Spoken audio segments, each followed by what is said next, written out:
और अब महाराष्ट्र का रुख करते हैं, जहां मुख्यमंत्री योगी आदित्यनाथ इस वक्त चुनावी सभा को संबोधित कर रहे हैं। आज मेरा जन्म सिद्ध अधिकार है गणनायक से लोकनायक बनने की। ये पावन धरा जिन्होंने तिलक को लोकनायक बनाया, देश के प्रथम स्वातंत्र समर को 1857 के प्रथम स्वातंत्र समर को देश का आजादी का स्वतंत्रता समर बनाने वाले वीर सावरकर और एक विधान के माध्यम से सब समान की संकल्पना को साकार करने वाले डॉक्टर बाबा साहब भीमराव अंबेडकर की इस पावन धरा महाराष्ट्र की धरा को नमन करते हुए मैं आप सबका हृदय से अभिनंदन करता हूं। बहनों और भाइयों, मैं कल भी महाराष्ट्र में चुनाव प्रचार में था।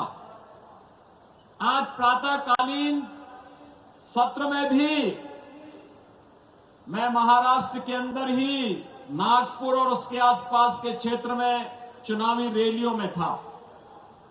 आज मुझे मां मुंबा देवी की इस पावन धरा मुंबई के अंदर मीरा मयंदर थाने उल्लासनगर की जनता को संबोधित करने का अवसर प्राप्त हो रहा है। चुनाव चल रहे हैं।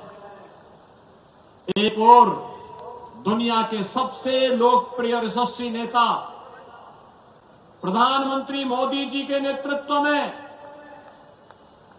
भारतीय जनता पार्टी महायुति गठबंधन इस चुनावी समर में महाराष्ट्र के अंदर आप सबके सामने है। और दूसरी ओर जिनकी न नीति है न राष्ट्र के प्रति कोई अच्छी नीयत है, न नैतिक बल ही रह गया है, ऐसा अनैतिक अनाड़ी गठबंधन के रूप में महाअघाड़ी भी आपके बीच में इस चुनावी समर में है। बहनों और भाइयों, ये चुनाव मात्र चुनाव नहीं है। ये चुनाव हम सबके लिए इस राष्ट्र की अस्मिता और अस्तित्व को वैश्विक मंच पर पुनर्स्थापित करने के प्रधानमंत्री मोदी जी के अभियान के साथ हम सबके सहयोग की सहमति भी है। और इसीलिए मैं महाराष्ट्र की जनता जनार्दन से अपील करने के लिए आया हूं। हमने बदलते हुए भारत को देखा है पिछले 10 वर्ष के अंदर। प्रधानमंत्री मोदी जी के नेतृत्व में ये बदलता हुआ भारत जो अपने देश की सीमा की सुरक्षा करना जानता है। याद करिए 2014 के पहले के भारत में क्या होता था। 2014 के पहले के भारत में पाकिस्तान घुसपैठ करता था, आतंकी वारदात को अंजाम देता था, आवाज उठती थी। कांग्रेस नेतृत्व की सरकार कहती थी कि बोलिए मत, पाकिस्तान से संबंध खराब हो जाएंगे। 2014 का भारत आज वह किसी को छेड़ता नहीं, कोई छेड़ता है तो छोड़ता भी नहीं। आज तो भारत की सीमा सुरक्षित है, दुश्मन घुसपैठ नहीं कर पाता है, आतंकी वारदात को अंजाम नहीं दे पाता है, बल्कि एक और भारत अपने 80 करोड़ लोगों को फ्री में राशन की सुविधा का लाभ दे रहा है और दूसरी तरफ पाकिस्तान 23 करोड़ की मात्र आबादी वहां वह भी भूखों से मरने के लिए तड़प रही है। बहनों और भाइयों, देश के अंदर आज सुरक्षा का वातावरण है। आतंकवाद की जड़ कश्मीर की धारा 370 समाप्त हुई। कांग्रेस अभी फड़क रही है कि इसको फिर से लागू किया जाए, लेकिन प्रधानमंत्री मोदी जी ने कह दिया है कि कांग्रेस की 4 पुस्त भी कश्मीर में धारा 370 को फिर से लागू नहीं कर सकती।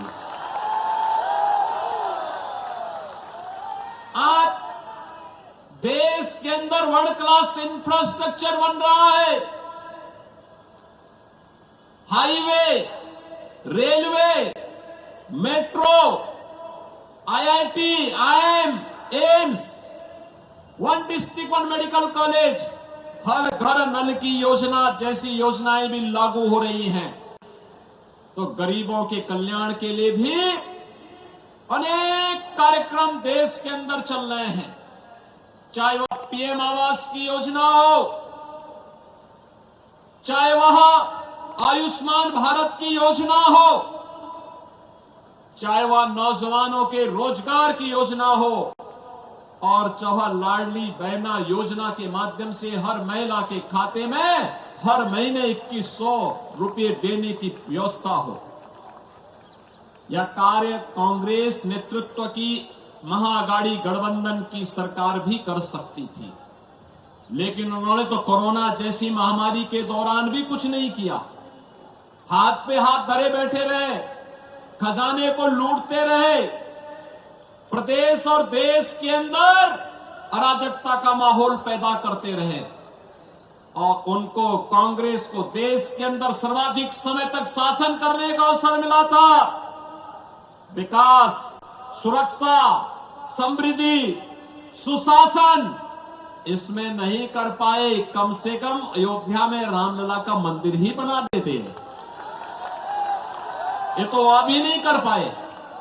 जो कार्य कांग्रेस 65 वर्षों में नहीं कर पाई, भारतीय जनता पार्टी की डबल इंजन की सरकार ने मोदी जी के नेतृत्व में मात्र 2 वर्ष के अंदर उत्तर प्रदेश के अंदर भगवान राम के मंदिर का निर्माण का कार्य कराते हुए भगवान राम को फिर से अयोध्या धाम में विराजमान कर दिया।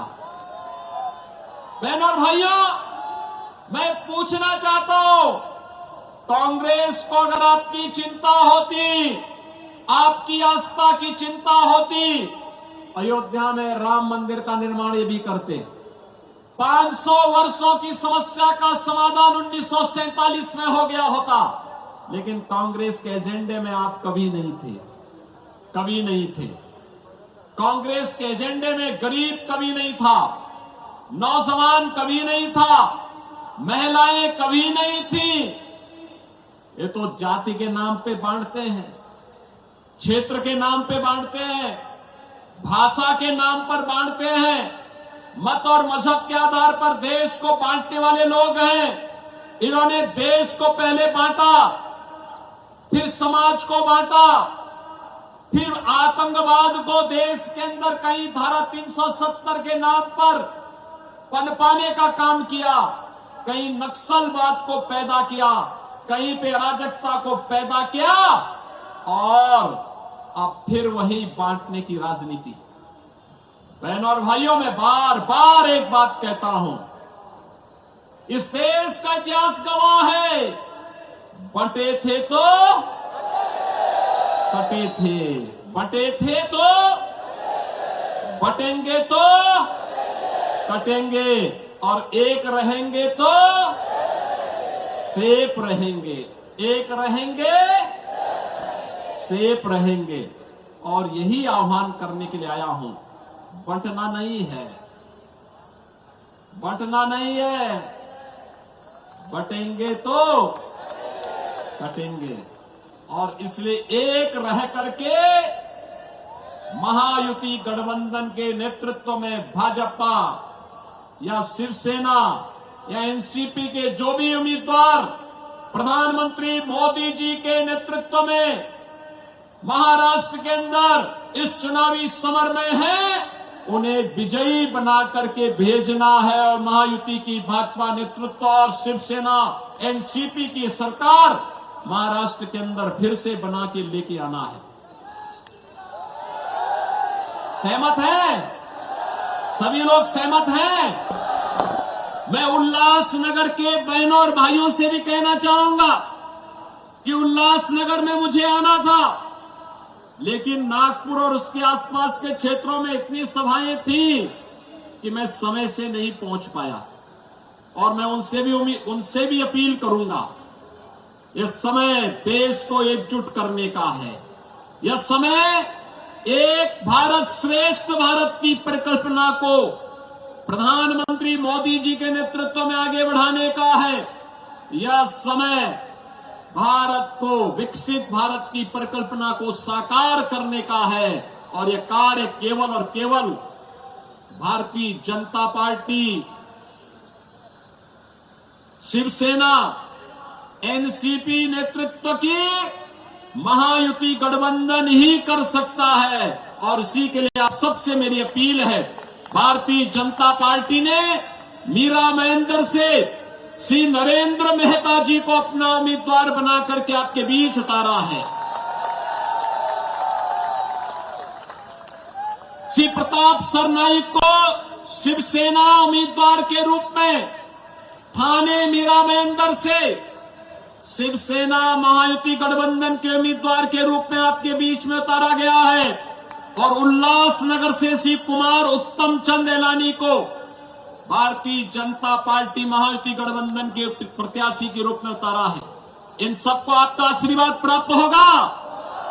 जहां तक मेरी आवाज जा रही है, दोनों हाथ उठा करके दोनों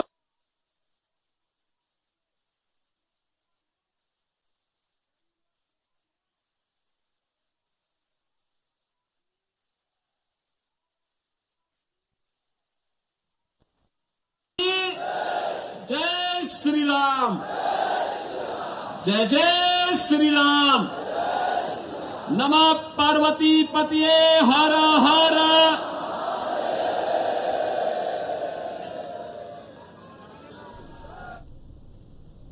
तो योगी आदित्यनाथ को आपने सुना, जिन्होंने चुनावी सभा को संबोधित किया और उस बात का जिक्र किया जो हर मंच से इन दिनों वो कर रहे हैं कि बटेंगे तो कटेंगे, एक रहेंगे तो सेफ रहेंगे। कांग्रेस को घेरा, धारा 370 का जिक्र किया, कई अपनी उपलब्धियां गिनवाई केंद्र की और विपक्ष पे वार किया।